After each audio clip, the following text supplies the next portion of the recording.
Hello everyone, कैसे हैं आप लोग। आज हम बात करेंगे रिसर्च मेथोडोलॉजी की। और ये बात क्यों करेंगे, क्योंकि रिसर्च मेथोडोलॉजी बहुत ही इंपॉर्टेंट सब्जेक्ट है। आप चाहे बीबीए कर रहे हो, एमबीए कर रहे हो, आप पीएचडी कर रहे हो, रिसर्च एक सबसे ज्यादा जरूरी चीज है। रिसर्च के थ्रू ही सारा डेवलपमेंट आज तक हुआ है। आप देखिए, जब हम लोग आदि मानव थे तो आदि मानव ने पहले आग ढूंढी, फिर उसने खाना पकाना सीखा, कपड़े पहनना सीखा, पहिए का, व्हील का आविष्कार किया। ये सब करते करते आया, यानी रिसर्च से आया। रिसर्च मेथोडोलॉजी का मतलब है कि रिसर्च को कैसे किया जाए। तो मैं डॉक्टर प्रशांत द्विवेदी आपका स्वागत करता हूं इस वीडियो में। और इसमें हम लोग आज रिसर्च मेथोडोलॉजी के बेसिक्स को समझते हैं, कुछ इनिशियल स्टेप्स को समझते हैं। आइए शुरू करते हैं। सबसे पहले तो देखिए, रिसर्च जब आप शब्द सुनते हैं तो आपके दिमाग में क्या आता है। देखते हैं अलग अलग लोगों ने क्या कहा है रिसर्च के बारे में। तो रिसर्च क्या है? Research is search for knowledge. Knowledge को ढूंढना, नॉलेज को एक्वायर करना, नॉलेज को अटेन करना इज रिसर्च। नॉलेज को या किसी चीज से रिलेटेड इंफॉर्मेशन को अगर हम साइंटिफिक तरीके से सर्च करें, एक सिस्टम को फॉलो करते हुए करें और स्पेसिफिक प्रॉब्लम को सर्च करें, that is called as research. एक सिस्टमेटाइज एफर्ट है नए नॉलेज को ढूंढने के लिए, न्यू नॉलेज। यानी रिसर्च क्या है? एक सर्च है, नई नॉलेज के लिए सर्च है। और उस नई नॉलेज को ढूंढने के लिए जो एफर्ट्स कर रहे हैं हम वो कैसे हैं? सिस्टमैटिक है। एक स्ट्रक्चर को हम फॉलो करेंगे, ये नहीं कि हवा में रिसर्च कर रहे हैं या इलॉजिकल तरीके से रिसर्च कर रहे हैं, वो रिसर्च नहीं है। जब कोई सिस्टम फॉलो कर रहे हैं, हम सिस्टमैटिक तरीके से काम कर रहे हैं, that is research. A movement from the known to the unknown. Known वो है जो हमें पता है, अननोन वो है जो हम जानना चाहते हैं, हमें पता नहीं है। तो अननोन से अननोन की तरफ, नोन से की तरफ से जाना या नोन से अननोन को अचीव करना, that is research. A voyage of discovery, discovery करने का सफर, ये रिसर्च है। आप जानते हैं जिज्ञासा यानी इंक्विजिटिवनेस की मदर है सारी नॉलेज की। तो इंक्विजिटिवनेस को पूरा करने के लिए जब हम कुछ नॉलेज को ऑब्टेन करते हैं और हम उनको फाइंड करते हैं, उसे हम रिसर्च बोल सकते हैं। रिसर्च में क्या क्या किया जाए, कैसे होगी, क्या प्रोसेस है, ये अभी अब आगे देखेंगे। लेकिन देखते हैं लोगों ने क्या कहा है। रिसर्च में आप डिफाइन कर रहे हैं, प्रॉब्लम को रीडिफाइन कर रहे हैं। पहले डिफाइन किया, फिर अगर उसे मॉडिफाई करना है तो रीडिफाइन किया। हाइपोथेसिस फॉर्मुलेट करी, यानी रिलेशनशिप स्टैब्लिश करे वेरिएबल्स के बीच में। सॉल्यूशंस को सजेस्ट किया, डेटा को कलेक्ट किया, ऑर्गेनाइज किया, उसके बाद उसको एनालाइज किया, इवैल्यूएट किया, उससे डिडक्शंस निकाले यानी कि कंक्लूजन निकाले। और लास्ट में देखा कि ये जो कंक्लूजन्स आए हैं, इनसे ये हमारी जो हाइपोथेसिस है या जो रिलेशन है, वो डज दैट होल्ड ट्रू और नॉट, वो हाइपोथेसिस सपोर्टेड है या नहीं है। ठीक है, तो ये एक काम हो गया बिजनेस रिसर्च का। दूसरा देखते हैं सिस्टमैटिक मेथड, जिसमें हम प्रॉब्लम को डिफाइन करेंगे, क्लैरिफाई करेंगे, फॉर्मुलेट करेंगे हाइपोथेसिस को और डेटा को कलेक्ट करेंगे। उसके बाद जब उसे हम कंक्लूड कर लेंगे, रिजल्ट्स को निकाल लेंगे, तो फिर हम उस जो रिजल्ट आए हैं उसे क्या करने जा रहे हैं? जनरलाइज करने जा रहे हैं। जनरलाइज मतलब क्या? अगर एक रिसर्च कानपुर में हुई है तो उसकी जो फाइंडिंग्स हैं, अगर वो यूनिवर्सली एप्लीकेबल है या नहीं, उस जैसी पॉपुलेशन पे वो फाइंडिंग्स एप्लीकेबल हैं या नहीं। तो अगर एप्लीकेबल है तो कहा जाएगा कि जनरलाइज है।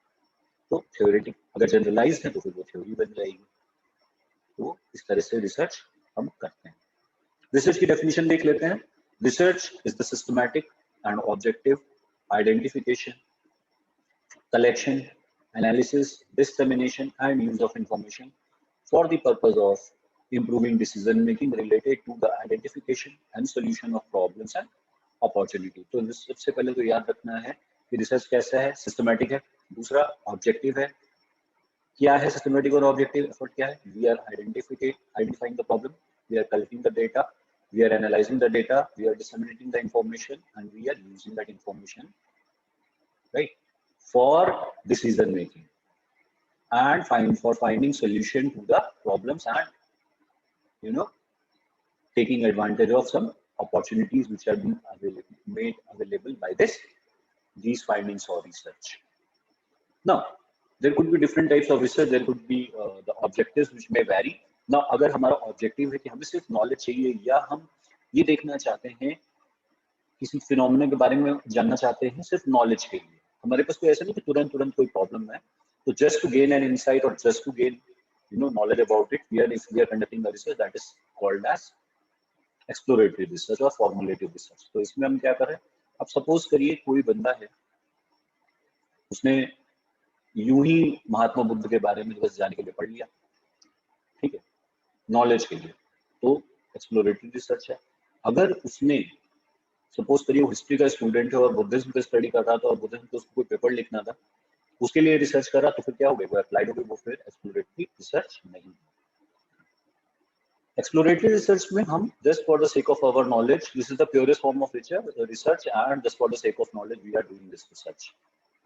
Second, it could be like describing a situation. There are few phenomena, individual situation या group हैं, उनपे कुछ उनकी characteristics हैं जो present हैं, हम उसे describe करना चाहते हैं, descriptive research that could be a part of a type of research, or like could be the objective of research, if the objective of research is to describe the situation, that is descriptive research. Then we may want to determine the frequency of something, so that is part of this diagnostic research. We may want to test a hypothesis or a causal relationship. We want to understand the cause and effect relationship between the variables, so that is experimental research or causal research. Now, what is the importance of research or significance of research? You see, कि सबसे पहले तो जो भी research हम लोग करते हैं, रिसर्च करने से एक हमारी लॉजिकल थिंकिंग डेवलप होती है, चाहे वो ऑर्गेनाइजेशन हो, चाहे हम एज ए स्टूडेंट या एकेडमिशियन हो, तो रिसर्च लॉजिकल थिंकिंग को डेवलप करने में हेल्प करती है। अप्लाइड इकोनॉमिक्स में इसका बहुत रोल है, क्योंकि आप देखिए सारी पॉलिसीज, गवर्नमेंट की जो पॉलिसीज है उनका बेस बनती है रिसर्च। कई सारे प्लानिंग या इंडस्ट्री से रिलेटेड जो प्रॉब्लम्स है उन्हें सॉल्व करने के लिए हमें रिसर्च करनी पड़ती है, सोशल प्रॉब्लम्स को भी सॉल्व करने में रिसर्च का रोल है, तो रिसर्च इज एवरीवेयर। आप देखिए इसके एप्लीकेशन पीएचडी थीसिस या मास्टर थीसिस लिखने में, कई सारी रिसर्च एजेंसीज हैं, रेटिंग एजेंसीज हैं, तो एक ये लाइवलीहुड का भी हिस्सा हो सकती है। आप रिसर्च के थ्रू नए आइडियाज, नए इंसाइट्स को ला सकते हैं, नए नए काम करने के तरीकों को ढूंढ सकते हैं, क्रिएटिवली काम किया जा सकता है, रिसर्च करके ऐसे मेथड्स लाए जा सकते हैं जिसमें एफर्ट कम से कम हो, थ्योरीज को जो एग्जिस्टिंग एरिया ऑफ नॉलेज है उसमें ऐड किया जा सकता है, उनको जनरलाइज किया जा सकता है। तो रिसर्च का मतलब ये भी है कि contributing to the existing area of knowledge.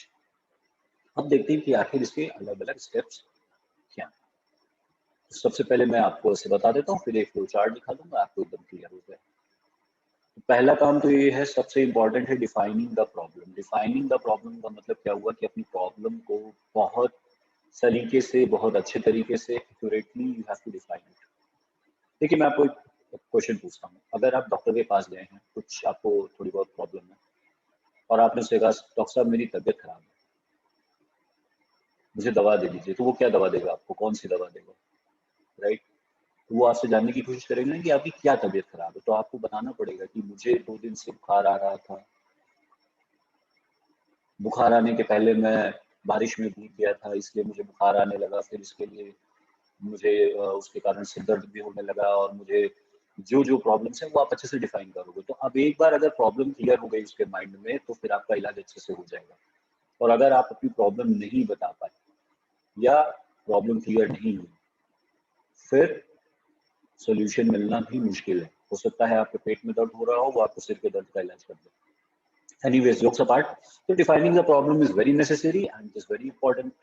You have to define your problem very clearly, well thought of तरीके से आप डिफाइन करिए कि आखिर ये रिसर्च आप क्यों करना चाहते हैं, क्या प्रॉब्लम है, किसका सोल्यूशन आप फाइंड आउट कर रहे हैं। Then review of literature. Review of literature क्यों करते हैं, ये जो काम करने जा रहे हैं, जो रिसर्च करने जा रहे हैं, क्या वो पहले तो नहीं हो चुकी है, या उससे रिलेटेड क्या क्या हो चुका है, ये हमें पता होना चाहिए ना।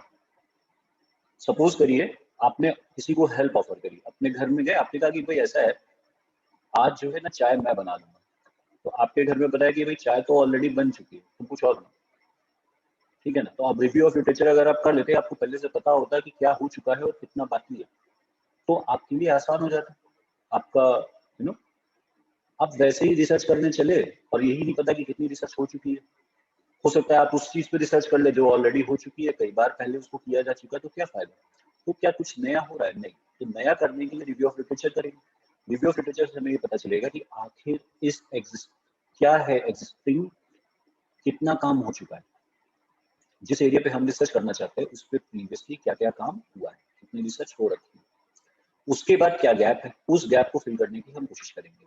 दूसरा, जो हम रिव्यू ऑफ लिटरेचर करेंगे उससे हमें पता चलेगा कि कौन कौन सी थ्योरीज और कॉन्सेप्ट्स ऐसे हैं जो हमारी प्रॉब्लम को सूट करते हैं या जिनके बेसिस पे हमारी प्रॉब्लम बनी है, और कौन कौन से वेरिएबल्स हैं जो हमारी प्रॉब्लम में इंपॉर्टेंट है, जिनका इफेक्ट हमारे प्रॉब्लम पे आ रहा है।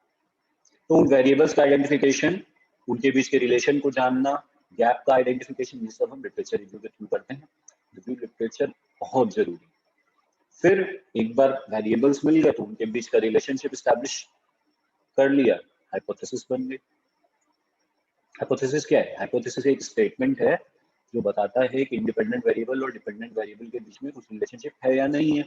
अगर वो कहता है there is no significant relationship between independent variable and dependent variable, तो नल हाइपोथेसिस है। अगर वो कहता है there is a significant relationship between independent variable and dependent variable, तो that is alternate hypothesis.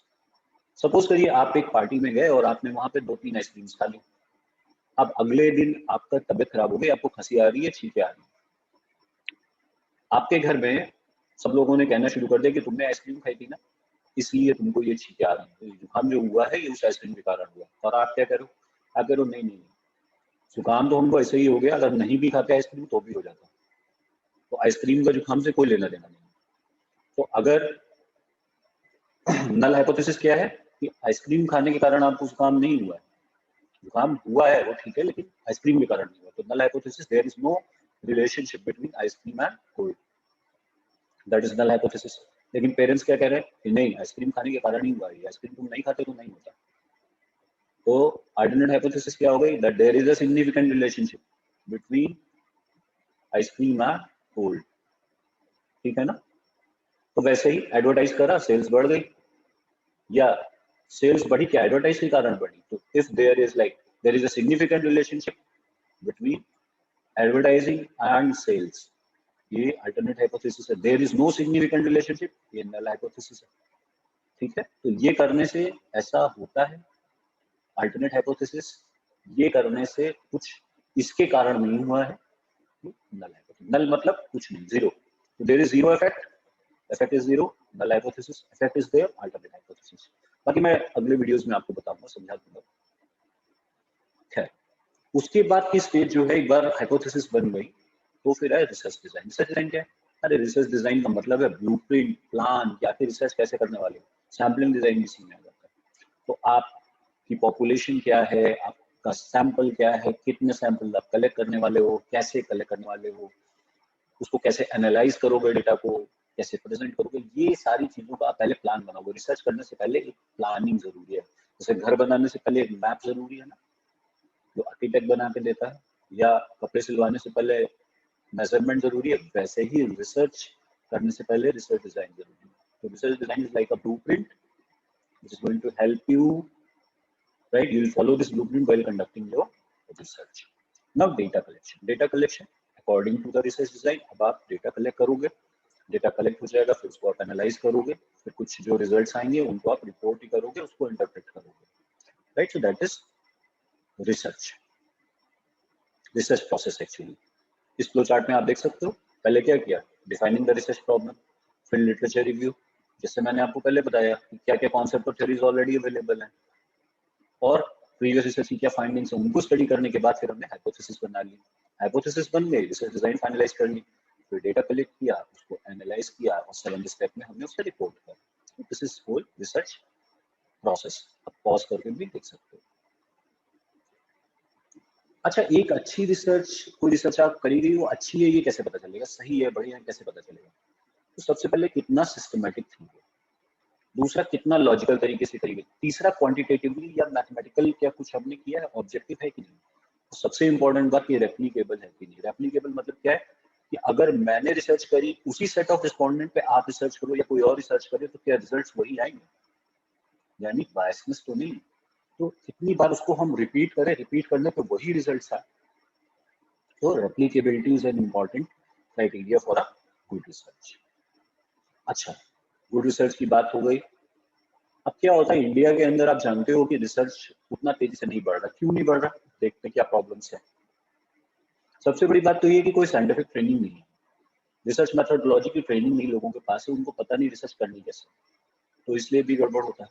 Universities और बिजनेस एस्टैब्लिशमेंट या government departments और रिसर्च इंस्टीट्यूशन के बीच में कोलैबोरेशन की कमी है, प्रॉपर इंटरेक्शन नहीं है, प्रॉपर रिसोर्सेज नहीं है।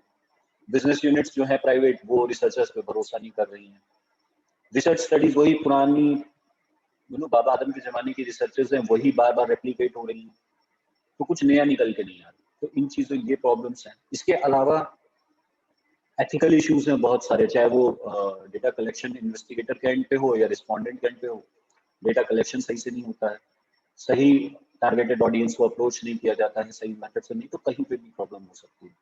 रिसोर्सेज की कमी है, असिस्टेंस प्रॉपर्ली नहीं मिल रही है, लाइब्रेरियां नहीं है, एक्सेस नहीं है पेड जर्नल्स के लिए, पब्लिश डेटा समय से नहीं मिल पा रहा है। 2011 का सेंसस या 10 साल सेंसस का डेटा चल रहा है, तो एकदम रियल टाइम इंफॉर्मेशन की कमी है। कॉन्सेप्चुलाइजेशन नहीं हो पा रहा है प्रॉब्लम का। डेटा कलेक्शन के जो प्रोसेस है उसमें बहुत सारे इश्यूज हैं, लकूनास हैं। तो ये काफी सारी प्रॉब्लम्स हैं जो फेस करते हैं रिसर्चर्स यहाँ पे। तो ये एक ब्रीफ था, ये थोड़ा सा बीबीए के सिलेबस के हिसाब से था, लेकिन अगर आपके सिलेबस में कुछ और भी टॉपिक है तो आप कमेंट में मुझसे पूछ सकते हैं डाल के। मैं आप मुझे ईमेल भी लिख सकते हैं, you can also WhatsApp me, right? And you are most welcome to ask questions and clear your doubts. Thank you, thanks for watching.